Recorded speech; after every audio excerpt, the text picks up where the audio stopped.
My wife won $9 million, filed for divorce, and kicked me out, but she forgot the prenup her parents forced me to sign before marriage. When Sarah won the lottery, she became a different person overnight. We'd been married for 8 years. The morning after the numbers came in, she was on the phone with lawyers. By noon, I had divorce papers. By evening, my clothes were in garbage bags on the lawn. Pack your shit and get out, she said, standing in the doorway. I'm done playing house with someone who never amounted to anything. I'm a high school teacher making $52,000 a year. She worked part-time at a bookstore, maybe $18,000. For 8 years, I'd paid the mortgage, covered the bills, funded her pottery hobby. None of that mattered now. She had $9 million, and I was suddenly worthless. Sarah, can we just talk about this? There's nothing to talk about. My lawyer says I'll keep everything. The house, the cars, the money, you'll get whatever the court feels generous enough to give you, which won't be much. She smiled, this cold, unfamiliar smile. I'm going to travel, buy a condo in Miami, live the life I always deserved. You can go back to your sad little classroom. I grabbed my bags and left. My buddy Mike let me crash on his couch. The next morning, Sarah's Instagram was updated. New chapter, new life, no dead weight. Her friends commented, you deserve this, queen, finally ditching that loser. I spent 3 days in a fog. Then I remembered the prenup. When we got engaged, Sarah's parents insisted on a prenuptial agreement. They thought I was marrying her for money, which was insane because they were solidly middle class. But they were paranoid. I didn't want to sign it. It felt insulting, but Sarah begged, please, just do this for me. It doesn't mean anything, so I signed. The prenup stated that any assets acquired during the marriage through windfalls, including lottery winnings, inheritances, or gifts, would be split 50-50 regardless of whose name they were in. Her parents wanted to protect their potential inheritance to her, but the lawyer they'd hired was fresh out of law school and worded it badly, real badly. I dug through my boxes until I found my copy, then took it straight to a lawyer. He read it twice, then started laughing. Your wife just won the lottery? $9 million.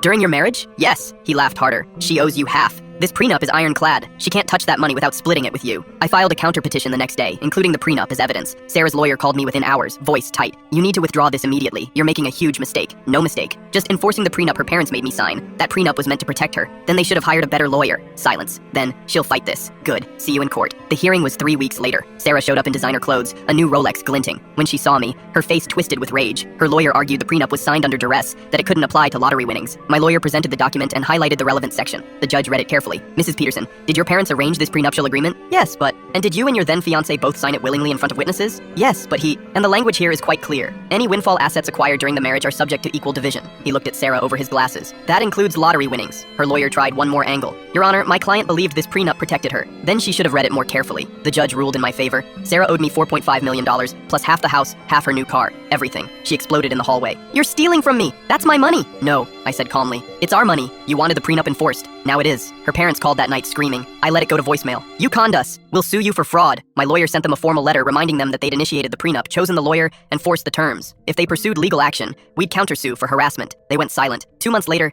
the money transferred. $4.5 million hit my account. I paid off my student loans, bought a modest house, put the rest in investments. Sarah's spending spree continued until her half ran out in 2 years. She's back working at the bookstore, living in a cramped apartment, posting cryptic quotes about betrayal. Last week, she texted, I hope you're happy. You ruined my life. I stared at the message for a long time. Then I blocked her number.